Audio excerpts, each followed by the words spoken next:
Pozdravljeni v malem Q&A-ju. Današnje vprašanje se glasi: ali lahko mamica 3-letnega otroka preko AIQ vaj vpliva na vedenje otroka, ki izrazito izraža svoja čustva? Jezo, bes, tako da tepe mamico, ko mu le ta postavi mejo. Pri otroku namreč zaznavamo močno voljo in izrazito izražanje čustev. Osnovno, kar bi rad najprej poudaril, je, da AIQ vaje so del celotnega sistema, s katerim lahko starš vpliva na sebe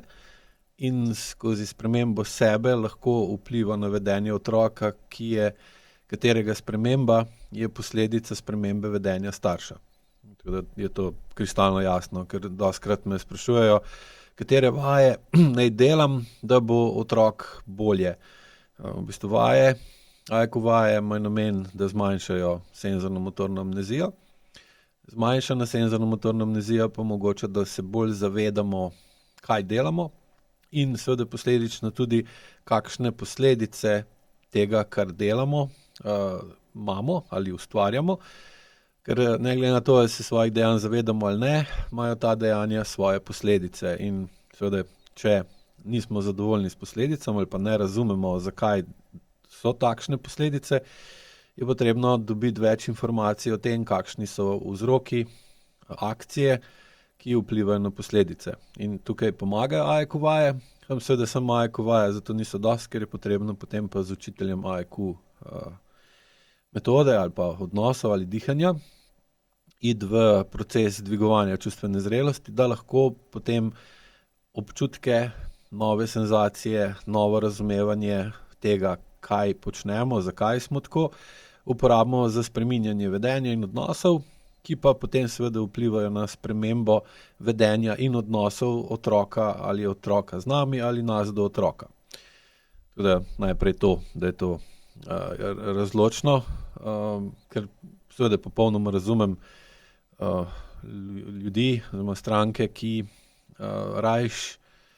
ali pa jim je lažje delati vaje, kot pa spreminjati odnose skozi višanje čustvene zrelosti. In je potem se kar naprej pojavljajo ta ena in ista vprašanja, katera vaja je primerna za to ali ono. V bistvu so vse vaje primerne za vse stvari, samo določene so malo bolj ali pa malo manj primerne, in zato je tukaj tudi pomemben AIQ učitelj, da vam pomaga povezati, kaj se dogaja s tem, kaj bi mogli spremeniti pri sebi in kako za to uporabljati vaje. Če se vrnem pa na to specifično situacijo. Če otrok tako močno izraža jezo in bes, ker mu mati postavi mejo, ali pa predvsem takrat, je to po AIQ-ju zelo jasen znak, da ta mati v drugih odnosih, ki so v bistvu tisti, ki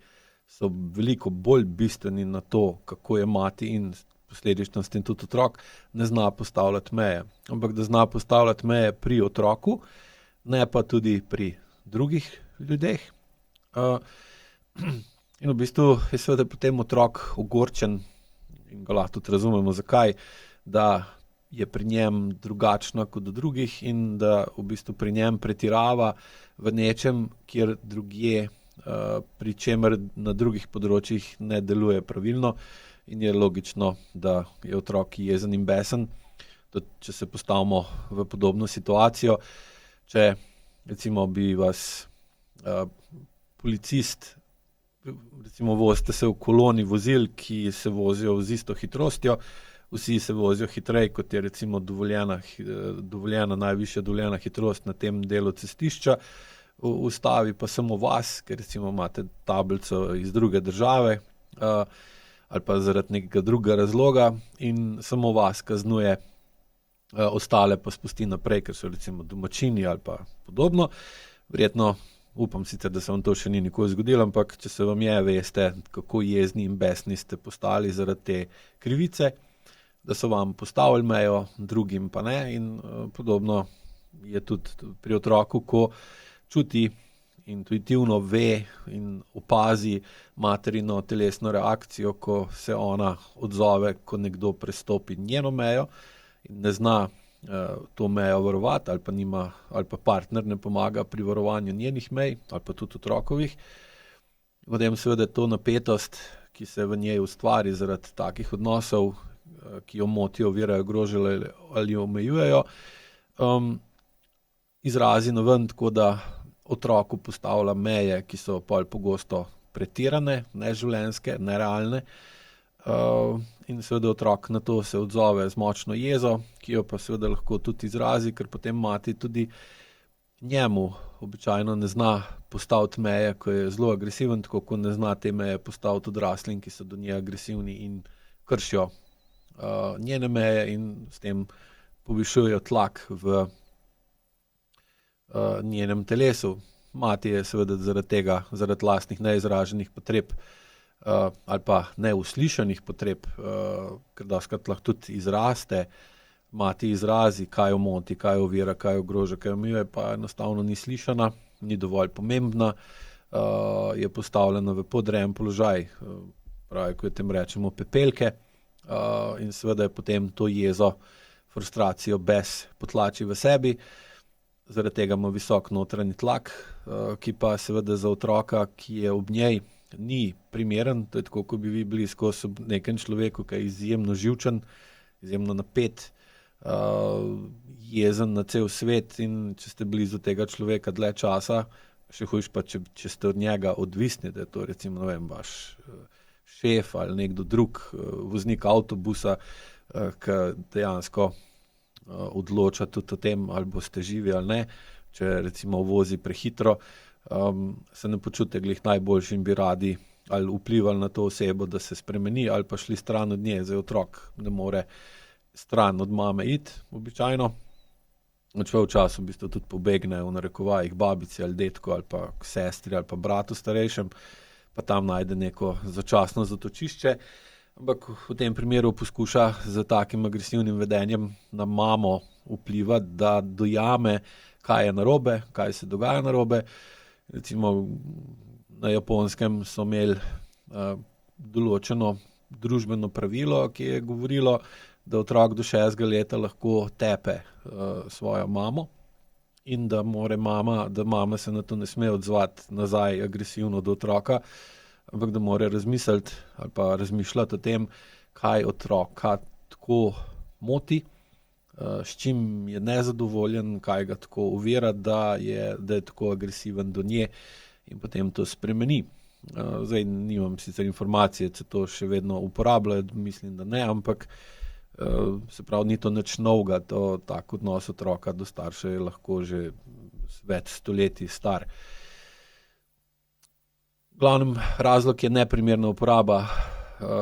avtentičnih čustev matere, ki bi z njimi morala urediti tisto, kar jo moti, ovira, ogroža ali omejuje, ali pa z njimi vplivati na partnerja ali pa na druge ljudi v okolici, ki imajo moč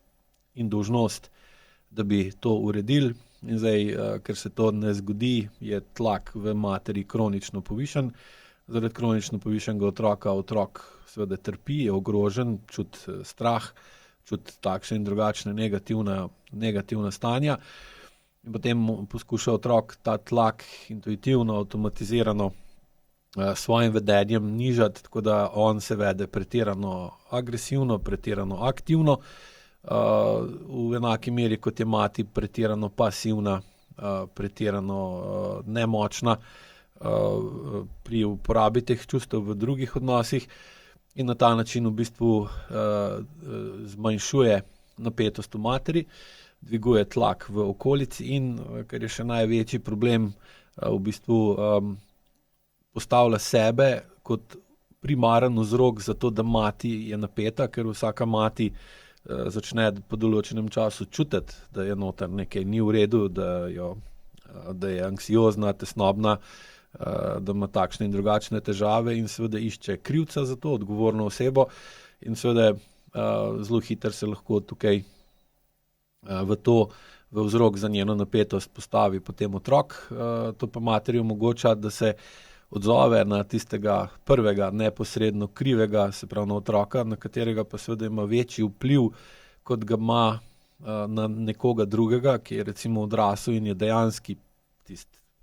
recimo v tem iz druge roke vzrok za tako napetost, čeprav je dejansko vzrok tam, ne pa pri otroku. In zaradi večjega vpliva na otroka se pa ukvarja s tem, kako bi otroka umirila, kako bi otroka spravila v situacijo, da se ne vede več tako, na tak ali drugačen način. In seveda tako pol otrok postane sredstvo za zmanjševanje materinega notranjega ravnovesja,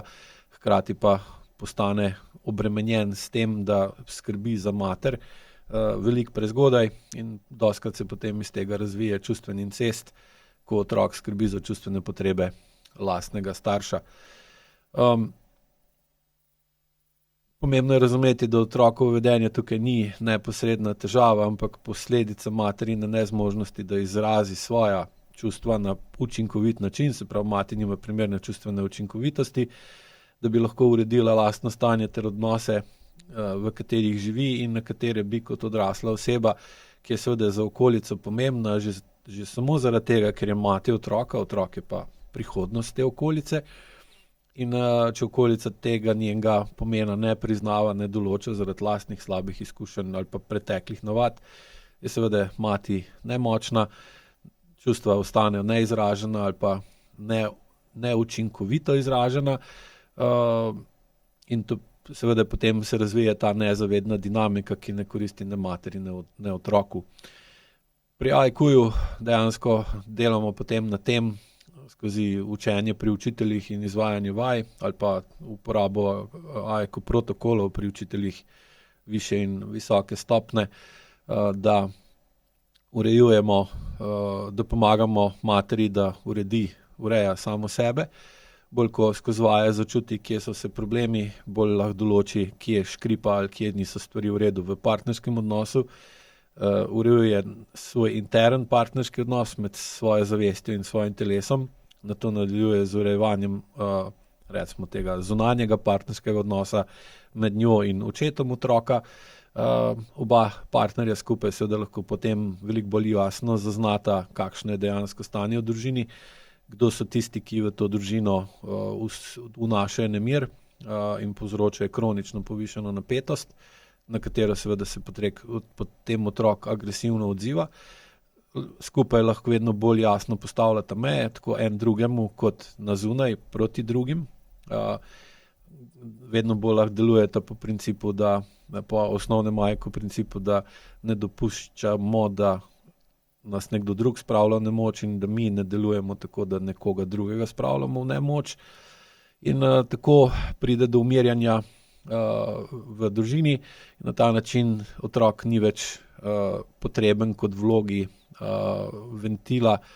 vlogi ventila za materino napetost, kar mu seveda pa potem omogoča bolj zdrav in normalen naraven razvoj čustvene stabilnosti in bolj, recimo temu, primernih vedenjskih vzorcev. In seveda tudi vedno manj ima razloga, zakaj bi tepel mamo, ker pač mati se vede odraslo in deluje na način, da urejuje okolje, v katerem otrok živi in se razvija. Tukaj imajo seveda največjo funkcijo in pomen najprej AIQ vaje, skozi katere mati, nato tudi partner, zmanjšujeta svojo SMA, posledično potem skozi urejanje odnosa do sebe in en do drugega dvigujeta čustveno zrelost in čustveno učinkovitost in potem pozitivno vplivata na družinsko okolje in seveda s tem posredno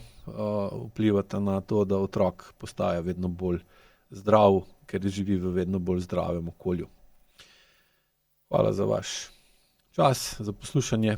in nasvidenje prihodnji teden v novem Q&A-ju.